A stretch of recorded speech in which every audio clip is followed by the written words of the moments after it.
We and our bumper stickers are one. You ever think of that? We and our bumper stickers are one.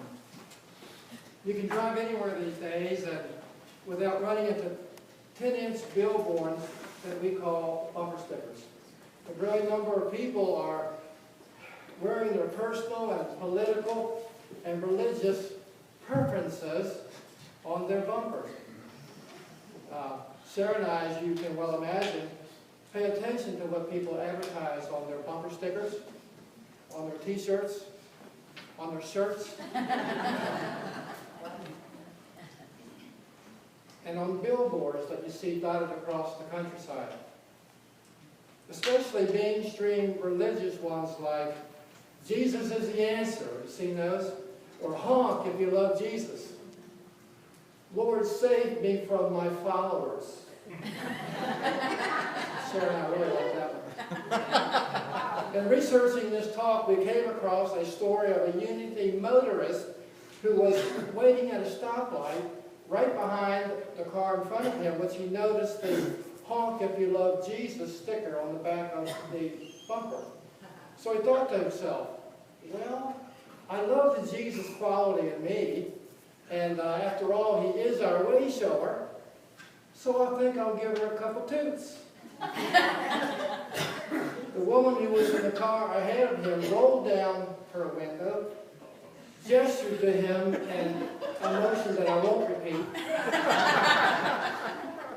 shouted at him and said, "Are you blind? Can't you see the light is red?" Well, so much for the honk your horn if you love Jesus. And so much for advertising something you're not. Bumper stickers were invented shortly after World War II by Forrest Gill, not Forrest Gump, Forrest Gill. He was a silkscreen printer from Kansas City. He combined two existing technologies. One was fluorescent ink, and the other was pressure-sensitive adhesive. The result was a bright, self-sticking paper sign that you could stick to anything, essentially. The first bumper stickers, by the way, were used in political advertisements, but people, the idea really caught on and people began seeing other creative uses for bumper stickers. For example, conservatives have come up with one that says, "America, love it or leave it," and support your local fire department or support your local sheriff. The National Rifle Association members put "reserve the right to bear arms" on their bumpers on their vehicles. This led to a response by an animal rights activist who said, "preserve the right to arm bears." Following September 11th and the Gulf War, bumper stickers appeared that declared, "United we stand." But in the years since those tragic episodes, the message, "United we stand," has sort of faded into the background and has become replaced by comments for or against the wars in Iraq and Afghanistan and the Ukraine. Anti-war activists, though, support bumper stickers that say, "War is not the answer." An environmentalist chorus, "I'd rather be fighting global warming." A couple of stickers Cher and I took immediate liking to are, "Caution, driver under the influence of children." And my favorite, "Midwives help people out."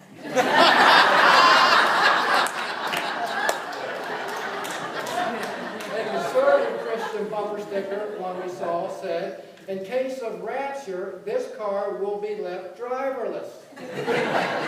My first reaction is, really?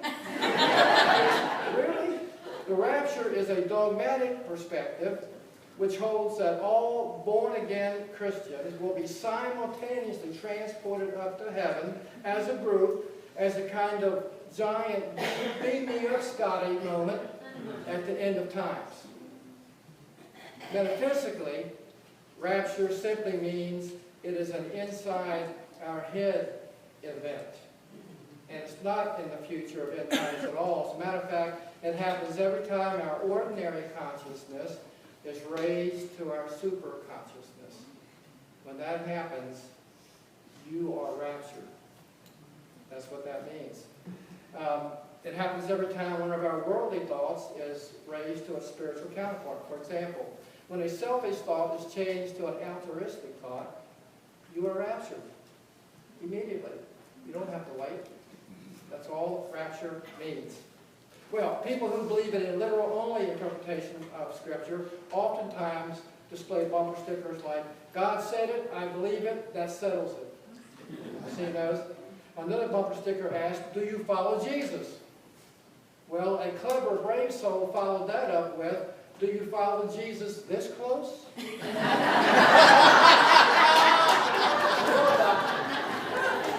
During the Roman persecution 2,000 years ago, the sign of the fish was used as a secret symbol. You all know that. And if two strangers met and were unsure what the other stranger's persuasion was, the first stranger would draw a crescent on the sand, and then the other person, if he or she were a Christian, would complete the crescent by drawing a crescent either above or below it in the form of the sign of the fish. That's how they knew. Well, this has inspired believers, as you can imagine, in evolution, to create a fish with the word Darwin written inside of it. I know you've seen those. Well, it has been met with a Christian rejoinder. The Darwin fish being eaten by a much larger Christian fish. And the bumper sticker says, survival of the fittest. Well, apparently, tired of all this bickering, someone has come up with a bumper sticker which has a Christian fish kissing a Darwin fish. Isn't that cool? Some religious groups have created a sticker based on the famous words from Arnold Schwarzenegger. The bumper sticker reads, I'll be back, God. A more liberal approach to the same topic is a sticker that says, God is coming back soon and she's... I'll let you complete that. Even existentialists have their own bumper sticker, and this is Cher's favorite. It reads, what if the hokey pokey really is what it's all about? A popular conservative Christian bumper sticker says, born again. And a liberal Christian response to that is one that Cher and I particularly like, and it says, born okay the first time. It suggests that we are born again, and that we were born good, and that we are not sinners. It supports Cher and my personal belief that an original blessing and not original sin. Two more we particularly like. The truth is too big to fit inside any one religion, and my karma ran over your dogma. It sounds amazing how eye-opening, educational, though, and controversial sound bites can be on simply a 10-inch strip of paper. However, the most powerful and effective bumper stickers is and always will be the one you wear on your sleeve, on the tip of your tongue, and from the bottom of your heart. It's a bumper sticker you wear 24/7, 365. It doesn't come with fluorescent ink or pressure-sensitive adhesive. It comes with skin and personality and a spiritual perspective. These bumper stickers are one of a kind. They come in different shapes and sizes and temperaments. The bumper sticker we're talking about is you.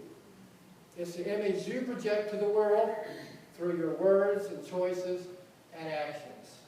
That's your bumper sticker. So are you good advertisement for the Christ as you bumper sticker? Are you a soundbite for spiritual growth, for world peace, for equality, for environmental stewardship, for wholeness, for healing? If someone asked you to sum up your theology on a bumper sticker, what would you say? What would it be? Well, Cher and I have 7 that we would like to tell you. It's 7 stickers that really pretty much define our theology. The first one is, let your Christ light sparkle. Not just shine, but sparkle. The second one is, I don't do dogma. The third is, live at the speed of your Christ consciousness. Affirmative prayer, you heard it this morning. Affirmative prayer is the world's #1 antiperspirant. Meditation is medication, when you think about it, and be the best Christ you can be. Those are our bumper stickers. And now Cher has a bumper crop of ideas she would like to share with you.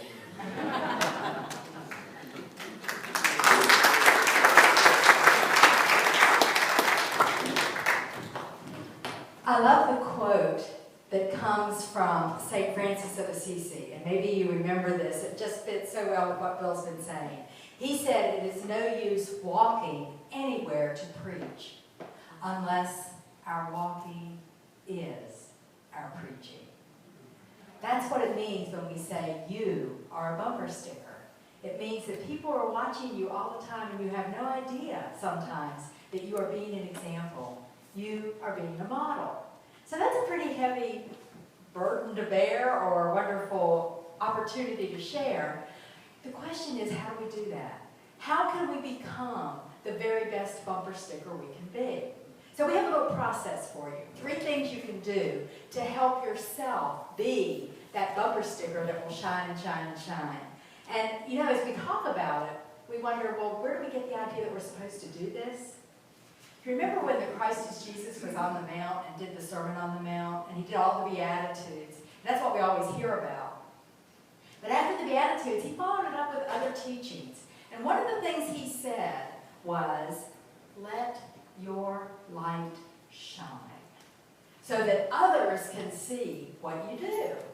And when you think about that, what that means metaphysically is when we are one with that Christ consciousness, when we truly connect with our awareness of our oneness, we shine.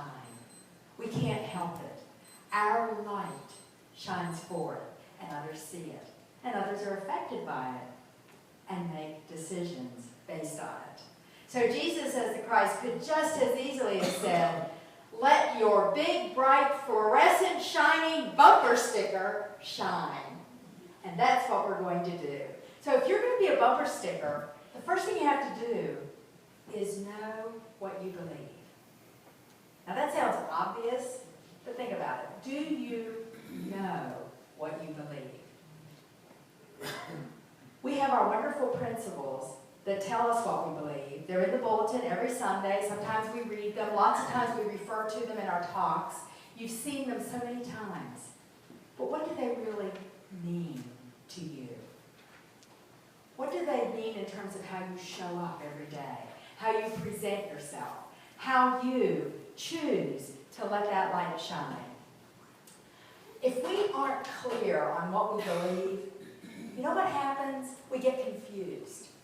We get defensive if somebody asks us about our faith. We feel challenged. We kind of get this, there's one bumper sticker that Bill and I saw, and that's kind of how we are. It says, give me ambiguity or give me something else. When we don't stand firm in what we believe, that's how we come across. Or have you ever noticed how when people ask us about unity, we tend to tell them what we're not instead of what we are? Well, we're not like a normal fundamental religion. We're a little different. We're not a cult. We're not Unitarian, because everybody confuses us with that. And we start saying all the things we're not. Why can't we clearly, concisely say what we are? What do we believe? What do our principles mean to you? So we invite you, step 1, just take some time to really firmly ask yourself, what do I believe? What do I know for sure? I don't question it, I don't doubt it. This I know. Then we have our second step. The second step, now that we've defined what we know, we want to put it into a nice, concise, soundbite statement. Have you ever noticed how bumper stickers do this? They kind of grasp the essence of a belief, and you get it like that. All the ones we'll share. I mean, with those few words, usually it's about 5 or less words, and you've got it. You know what they believe.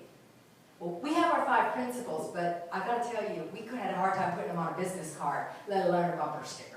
You know, the print would be so small, people would be following very closely. So instead, we need to look at what we believe, and then how do we put it into a soundbite? Bill shared several. We actually created some as real bumper stickers that are available, by the way, in the bookstore. One is faith it till you make it. Okay? Another one, whatever happens, use it for good. Think about that. Whatever happens, use it for good. In other words, it's not, why did this happen to me? But whatever happens, I'm going to use it for good.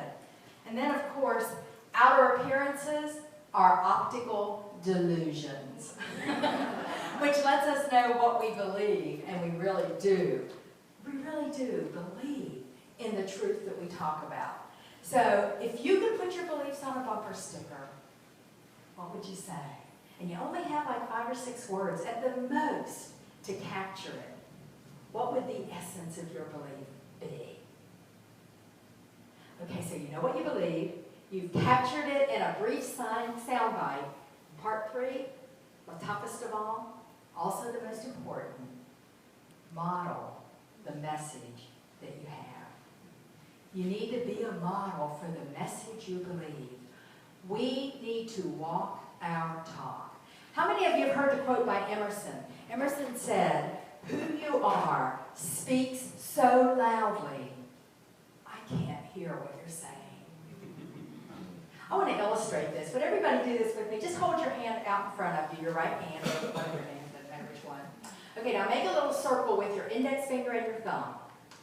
Okay, now very slowly with me, bring it up closer to your face, closer, closer, closer, until it touches your chin. Almost, some of you are very good. Majority of people, why do you have it on your cheek? Because what did I say? Chin. Good, Shirley. Wait. Yeah, some of you got it, but what happened? Why did everybody go to your cheek? Because you did. Yeah, because that's exactly what I modeled. And even though I said chin, and trust me, you could, Travis is taping this, you can go back and listen. I said chin, but what did you do?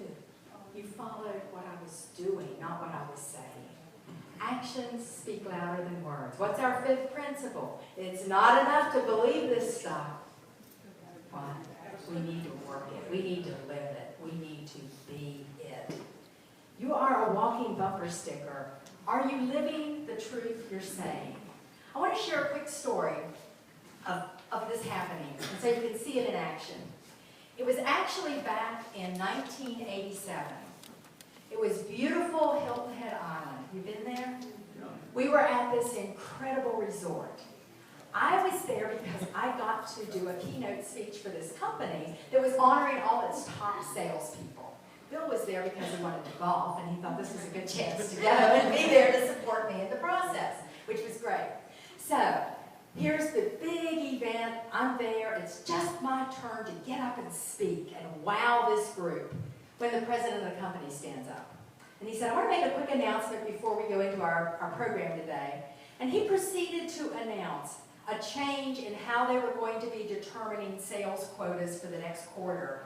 It was devastatingly terrible for the people in the room. They were very upset. Needless to say, it was controversial. People were a little angry. There was all this buzz, buzz, buzz going on. And then he said, "We're actually going to have a meeting later to talk about this in more detail. But now let me tell you that we have our speaker today, and her name is Cher Holton, and let's bring her up." With that, I was on. Or I was off. It was one of the worst experiences I can remember because it was such a tough audience. I mean, I gave them props. They tried to be with me, but they didn't want to. They wanted to talk more about what they just heard. And so I got through it as best I could. It went okay. It was over, but I got to tell you, when that was done, I wanted to get the heck out of Dodge right away. So Bill helped me. We gathered up my stuff. We got in the car. We took off for home to get as far away as we could. About an hour into our trip back, I looked down and noticed I don't have my briefcase. My briefcase has everything important in it. My billfold, the license, my notes, my makeup, I mean, everything important. And we looked around, Bill stopped the car, we're looking everywhere, sure enough, no briefcase. That was the moment that I awarded Bill the bumper sticker, Husband of the Year. I want to tell you that he was so kind, so loving. He just said, "No problem, we're going to go back and get it, don't worry." And I'm going, how could I be so stupid? You know, all those things we're not supposed to say. In that moment, we forget, all right? And he was my reminder, and he was so loving. And he just turned the car around and we drove back and we're talking and he's just so wonderful. He lived the truth of what he'd been saying all along, that he loves me, that he cares for me. In that moment, he demonstrated it. He was the bumper sticker. He even went inside the hotel and got my briefcase. I didn't have to go back in that place. And it was right there where it should be. That was a moment of being the truth. And perhaps that is the best thing we can do. The best way we can share our message of unity in Greensboro, of who we are. It's by being who we are. Being the truth. And so we have a spiritual adventure for you this week. Instead of just a summary of our talk, we're going to make you work this week. You feel creative? On your way out, you can pick up one of these worksheets, and it's actually an opportunity for you to design your own spiritual bumper sticker. So you can get out your crayons or your markers and have some fun, first of all, determining what you believe, putting it into a soundbite, and then designing your bumper sticker. And what we would love is if you snap a picture of it and post it on our Facebook page. That would be really cool, because then we're going to be sharing all over what we believe. This is who we are. And so we invite you to really look at yourself. Identify the truth of who you are and recognize that you are a walking bumper sticker. You are divine and worthy as you walk the spiritual path on practical feet.